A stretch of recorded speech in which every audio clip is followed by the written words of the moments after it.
제가 오랜만에 군대 얘기를 좀 하도록 하겠습니다.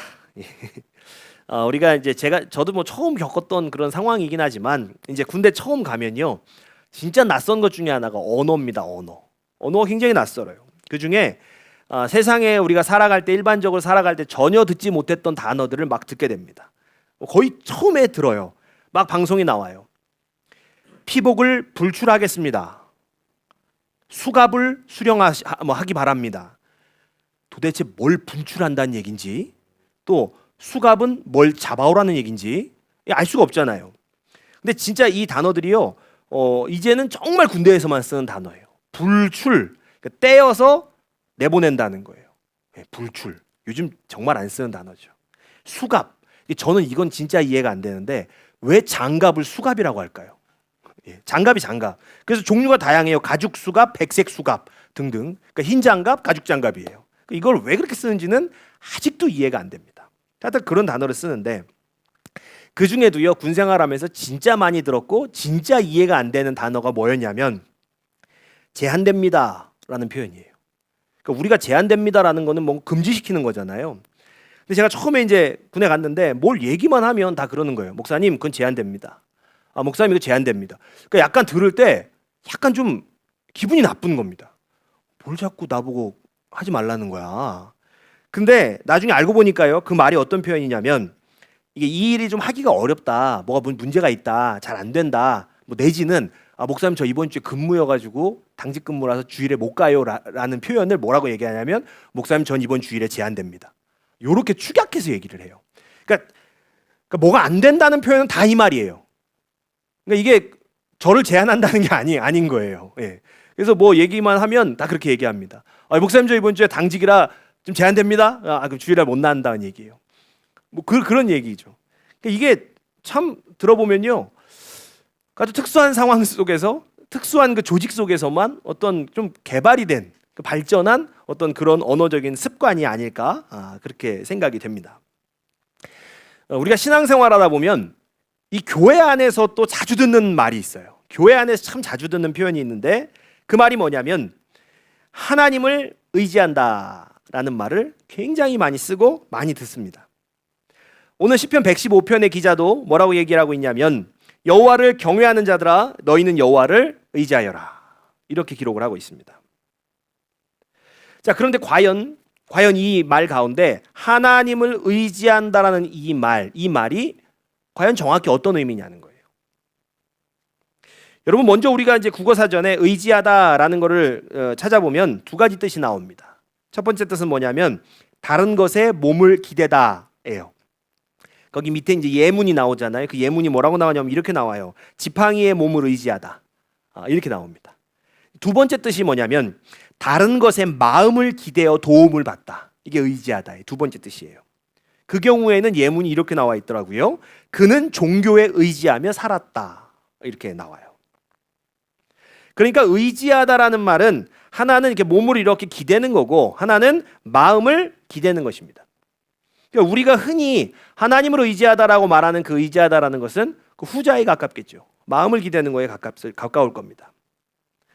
그럼 오늘 본문에서 시편 기자가 말하고 있는 여호와를 의지하여라라고 하는 말, 그 말은 과연 정확히 이제 이 사전적 의미를 두고 같이 이해를 해볼 때 어떤 의미를 가지고 있겠냐는 거죠.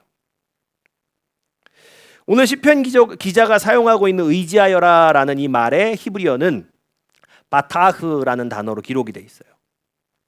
이 바타흐라는 단어, 그 뜻을 보면요, 개역개정과 크게 다르지 않아요. 뭐 의지하다, 맡기다 이런 뜻이에요. 그런데요, 이 히브리어가 우리말과 다른 게 한 가지 있습니다. 우리말은 어떤 같은 상황이더라도 그냥 다른 상황이더라도 같은 단어를 그냥 사용하면 됩니다. 예를 들면 뭐 나는 부모님을 의지해라고 할 때 그 의지하는 단어가 무슨 상황에 따라서 다른 단어를 쓸 필요가 없어요. 다 똑같이 의지해라는 말을 쓰는데요. 이 히브리어는 특정한 상황과 태도가 전제되어야만 쓸 수 있는 단어가 있는 거예요. 그러니까 같은 의지하다라는 것을 쓸 때도 어떤 상황에 따라서 이 다른 단어를 써야 되는 경우가 있다는 거죠. 오늘 본문에 사용된 이 바타흐 이 단어도요, 특정한 상황이 전제되어 있을 때만 쓸 수 있는 단어예요. 그 상황이 어떤 그 상황이냐? 바타흐는요, 더 이상 위험이 없다고 판단하고 안심하는 상태. 그러니까 더 이상 위험이 없다고 판단되는 안심한 상태. 이때만 사용할 수 있는 단어예요. 이 단어가. 그러니까요, 오늘 본문에서 여호와를 의지하라는 말은요, 불안한 가운데서 하나님을 의지하는 태도를 이야기하는 것이 아니라는 거예요. 바타흐라는 단어가 쓰였다면 이미 안전하다고 판단하고 마음을 내려놓은 상태에서 쓰는 거예요. 좀 우리가 의아합니다. 왜냐하면 우리는 좀 걱정되고 불안한 마음일 때 하나님을 붙잡는 것이 하나님을 의지하는 것이라고 생각을 합니다. 그렇게 생각해 왔고요 또. 그런데 오늘 시편 기자가 말하고 있는 여호와를 의지하라라는 권면은요, 하나님 도와주세요 하면서 불안에 떠는 상태를 이야기하는 게 아니라는 거예요. 이미 하나님 안에서 나는 안전하다고 확신하는 상태의 고백이에요. 그러므로 하나님을 의지한다는 것은 불안한 마음으로 하나님을 붙잡는 게 아니라는 거죠. 그럼 어떤 거예요? 오히려 불안과 걱정이 사라진 상태가 하나님을 의지하는 거예요. 불안과 걱정이 사라지고 하나님 안에서 내가 안전하다는 확신을 가지는 태도, 그것이 바로 하나님을 의지하는 모습이라는 거죠. 자, 그러면 우리가 질문이 생기는 거예요. 불안하고 걱정될 때 하나님을 붙잡는 것, 그게 하나님 의지하는 게 아니라고 한다면 도대체 우리가 이 불안과 걱정은 어떻게 하냐는 거예요. 그걸 내려놔야 하나님을 의지할 수 있다면 이거 어떻게 내려놓냐는 거죠. 자, 오늘 본문은요, 여호와를 의지하여라 라고 말하기 전에 한 가지 중요한 전제를 이야기하고 있어요. 자, 우리 시편 115편 11절 그 11절을 우리 한번 같이 보도록 하겠습니다. 자, 같이 한번 읽어봅니다. 시작. 여호와를 경외하는 자들아 너희는 여호와를 의지하여라. 아멘. 여러분, 시편 기자가 뭐라고 이야기합니까? 여호와를 경외하는 자들아. 여호와를 경외하는 자들아 너희는 여호와를 의지하라. 그러니까 성경은요, 아무나 여호와를 의지하라고 얘기하지 않아요. 아무나 하나님을 의지하라고 얘기하는 게 아닙니다. 성경은 여호와를 경외하는 자들에게 하나님을 의지하라고 말하는 거예요.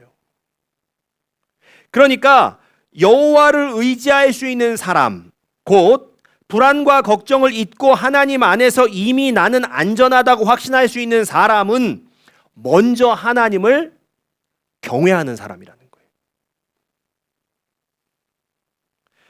그러므로 우리가 생각해 볼 수 있어요. 불안과 걱정은 먼저 하나님을 경외함으로써 사라지는 것입니다. 거꾸로 얘기하면요, 하나님을 경외하며 살지 않을 때 우리 인생에는 불안과 걱정이 찾아오는 거예요. 그러니까 우리가 사실은요, 순서를 좀 바로 잡으셔야 돼요. 순서를. 우리의 인생에 걱정과 두려움이 찾아와요. 그러니까 우리의 인생에 걱정과 두려움이 찾아올 때 우리는 먼저 내가 지금 하나님을 경외하며 살고 있는가를 살펴보셔야 한다는 거예요. 자, 그럼 우리가 좀 더 생각해 볼 게 뭡니까? 이 본문에서 이야기하는 하나님을 경외한다는 것은 도대체 무엇이냐는 거예요. 여러분, 오늘 질문에 대한 답을 찾기 위해서는요, 오늘 본문의 기자가 여호와를 경외하는 자들아 여호와를 의지하여라 라고 말하기 전에 어떤 이야기를 하고 있는지를 좀 살펴봐야 돼요. 시편 기자는 오늘 우리가 읽은 본문에 앞서서 여호와를 경외하는 자에게 의지하라고 말하기 앞서서 뭘 얘기하냐면 우상 숭배에 대한 이야기를 꺼내고 있어요. 자, 시편 115편 4절로 8절 말씀 세 번역으로 보겠습니다. 같이 읽습니다. 시작. 이방 나라의 우상은 금과 은으로 된 것이며 사람이 손으로 만든 것이다. 입이 있어도 말하지 못하고 눈이 있어도 볼 수 없으며 귀가 있어도 듣지 못하고 코가 있어도 냄새를 맡지 못하고 손이 있어도 만지지 못하고 발이 있어도 걷지 못하고 목구멍이 있어도 소리를 내지 못한다. 우상을 만드는 사람이나 우상을 의지하는 사람은 모두 우상과 같이 되고 만다. 아멘. 오늘 본문의 기자는 왜 하나님을 경외하고 의지하라는 말 앞에 이 우상 이야기를 꺼내냐는 거예요. 그 이유는 바로 이 하나님을 경외한다는 게 무엇인지를 이것을 통해서 설명하고자 하는 거예요. 여러분, 오늘 본문이 이야기하는 하나님을 경외한다는 것은 그 막연한 두려움을 이야기하는 게 아니에요. 하나님을 경외한다는 것은 무엇을 의지하며 살아갈 것인가를 분명히 선택하는 것을 이야기하는 것입니다. 시편 기자는 이야기합니다. 하나님 말고 의지하는 다른 무언가가 있다면 그것은 하나님을 경외하는 삶이 아니라는 거예요. 하나님을 경외한다는 것은 하나님 외에 의지하던 모든 것을 내려놓고 하나님만을 의지하겠노라는 분명한 선택인 것입니다. 그러므로 나의 삶에요, 믿을 구석으로 남겨놓은 그것, 바로 그것을 붙잡고 의지하며 살아가고 있다라고 한다면 여러분, 우리는요 결코 하나님을 경외하는 사람이 될 수가 없는 거예요. 그런데 우리가 하나님을 진정으로 경외하는 사람이 되지 않으면 문제가 여기서부터 시작이 되는 겁니다. 앞에서 살펴본 대로요, 하나님을 경외하지 않는 사람은 하나님을 의지할 수가 없어요. 그러면 하나님 안에서 나는 안전하다, 그 확실한 믿음의 태도를 가질 수도 없는 것입니다. 당연한 거죠, 사실은. 이미 하나님 말고 다른 무언가를 삶의 안전으로 붙들고 있기 때문에 당연한 얘기예요. 자, 우리가 하나님을 의지하지 않으면, 그러면 오늘 성경이 약속하고 있는 하나님은 우리의 도움이시며 방패이시다라는 말씀은요, 우리 삶 속에서 실제로 구현되지 않는 거예요. 이게 우리의 삶의 실제가 아닌 말씀이에요. 하나님이 나의 도움 되시고 진짜로 하나님이 나의 방패가 되시려면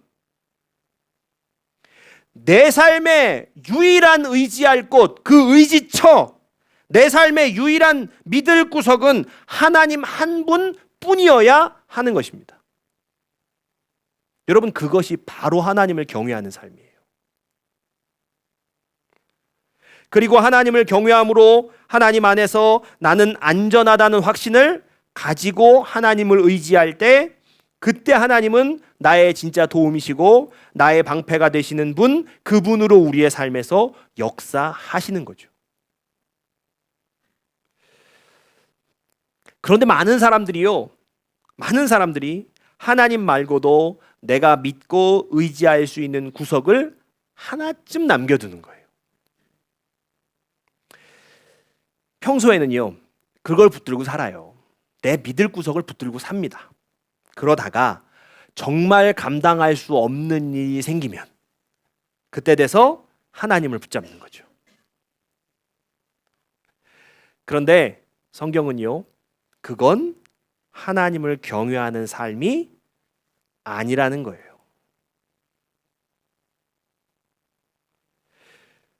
그럼에도 불구하고 우리는 착각을 합니다. 우리의 그 삶의 모습이 내가 하나님을 정말 경외했던 거고 하나님을 정말 의지했던 거라고 착각해요. 그러면서 하나님께 묻는 거죠. 하나님, 나는 하나님을 붙잡았는데 왜 하나님 나를 도와주지 않으십니까? 왜 하나님 나의 도움이요 나의 방패가 안 되시는 겁니까? 나는 하나님을 의지한 것 같은데. 여러분 정말로 하나님이 나를 도와주시지 않은 것인지, 아니면 내가 하나님을 삶의 유일한 의지할 곳으로 삼지 않은 것인지, 어떤 게 맞는 건지 여러분 정확히 생각해 보셔야 합니다. 내가 하나님을 경외하는 자리에 서지 않았어요. 그 자리에 있지 않았어요. 그러면서 하나님이 나의 도움이 되시고 방패가 되심을 기대했던 것은 아닌지 여러분 정확히 생각해 보셔야 된다는 거예요. 여러분 이제 우리가 좀 솔직해지셔야 됩니다. 겉으로 보기에는 우리가 다 하나님을 믿는 사람처럼 보입니다. 예배 나오고 찬양하고 기도합니다. 그러나 여러분 문제는요 겉으로 드러나는 것에 있지 않아요. 아무도 모르는 내 마음 깊은 곳에 과연 우리는 무엇을 의지하고 살아가고 있는가? 거기에 핵심이 있습니다. 사람들에게는 말하지 않아요. 뭐 가족에게도 교회 공동체에서도 말하지 않습니다. 나만 알고 있는 이 믿을 구석.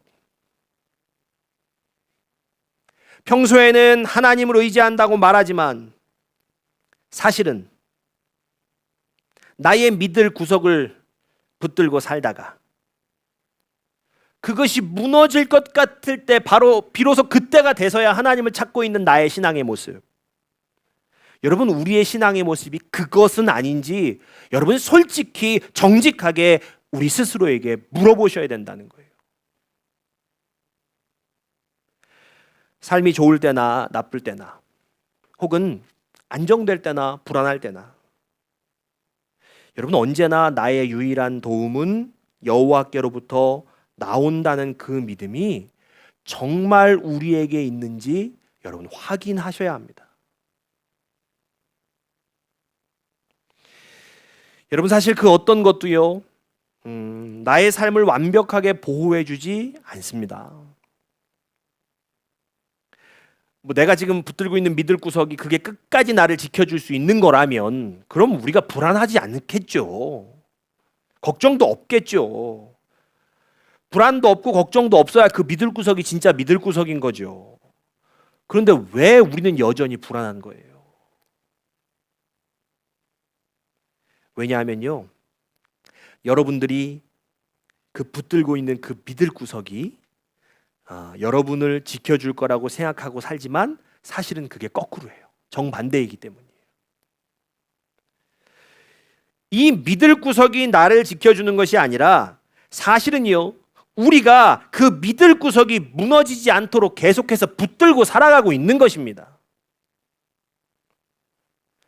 여러분 돈이 나의 믿을 구석이면요 돈이 줄어들까 봐 걱정돼요. 불안합니다.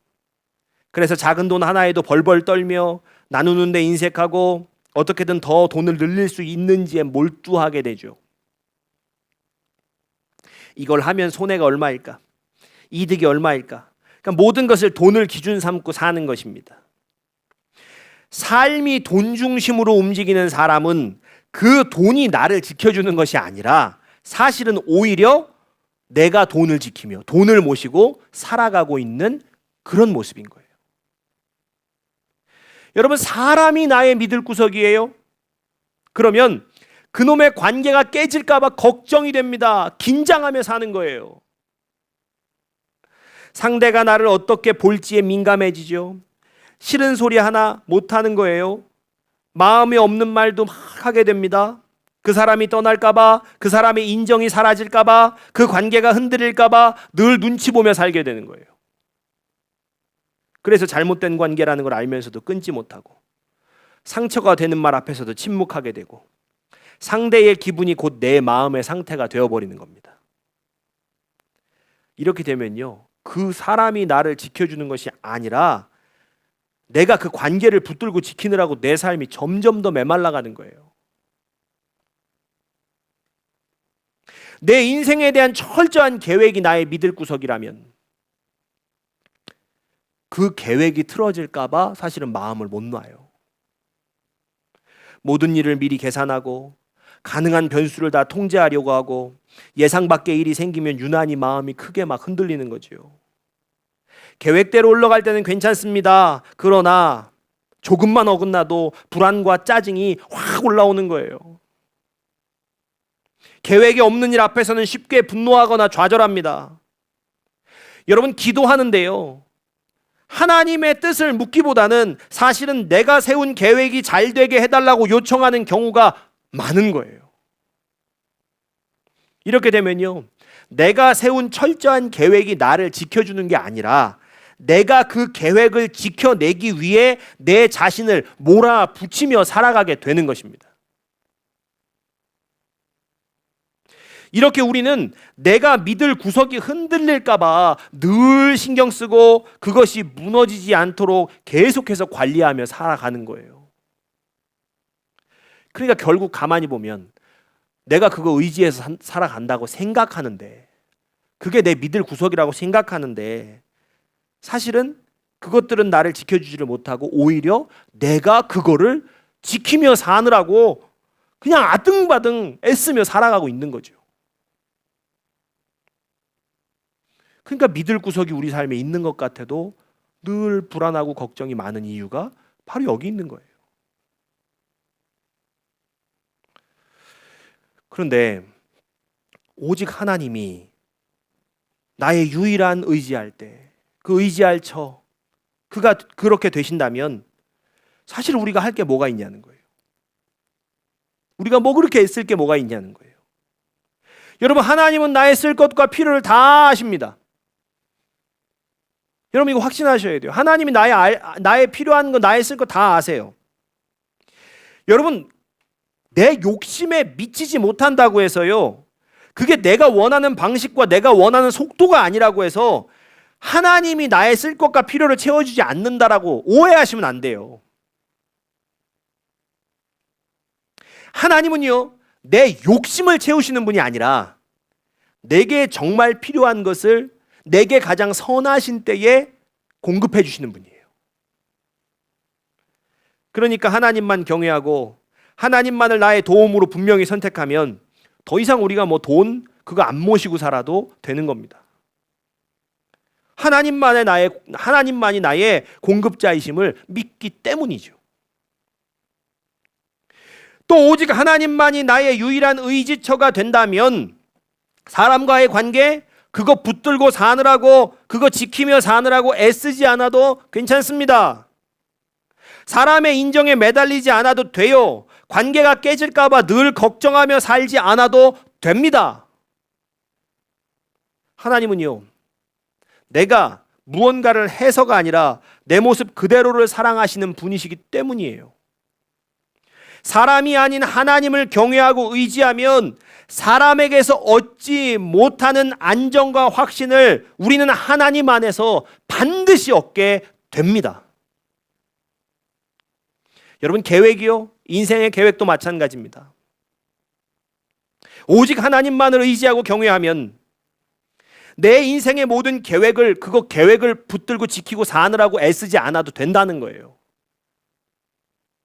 여러분, 이 말이 인생에 아무 계획도 세우지 말아라 이런 얘기는 아닙니다. 내 계획보다 하나님을 더 신뢰하는 삶이 될 수 있다는 거예요. 그래서 계획이 틀어져도 그 계획이 틀어진다는 사실 앞에서도 결코 우리가 무너지지 않을 수 있는 거예요. 내 인생이 내 계획에 달려 있는 것이 아니라 하나님께 달려 있다는 것을 믿는 삶이 될 수 있는 겁니다. 그래서 하나님을 의지하는 사람은 계획이 어긋나도 인생이 무너지는 것 같이 막 그렇게 낙심하지 않습니다. 길이 바뀌고 막 방향이 바뀌어도요, 괜찮아요. 왜냐하면 계획이 나를 이끄는 것이 아니기 때문이에요. 하나님이 나를 이끄시기 때문입니다. 여러분, 오직 하나님만이 나의 유일한 의지할 곳이 될 때 우리는요, 돈도 사람도 계획도 그 어떤 것도 더 이상 이고 지고 모시고 살지 않아도 됩니다.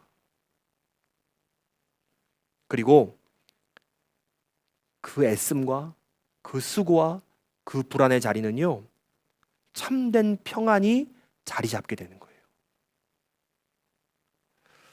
그리고 성경이 우리에게 약속하는 바로 그 말씀, 여호와를 경외하는 자들아 여호와를 의지하여라. 그는 너희의 도움이시오 너희의 방패시로다. 이 말씀이 나의 삶에 이루어지는 거예요. 하나님께서 이 말씀으로 나의 삶에 역사해 주실 것입니다. 그러므로 우리 모두 오직 하나님만을 경외하며 하나님만을 의지하며 그렇게 살아가시기를 주님의 이름으로 축복합니다. 한 해를 마무리하는 주일이에요. 이제 나의 도움, 나의 방패가 되어주지 못하는 것들을 모시고 사는 인생에서 벗어나실 수 있기를 주의 이름으로 축복합니다. 이제는 오직 하나님만 나의 도움이 되어주시고 나의 방패가 되어주시는 것이 무엇인지 온전히 경험하실 수 있는 저와 여러분 되시기를 주의 이름으로 축복합니다. 우리가 찬양하고 기도하겠습니다.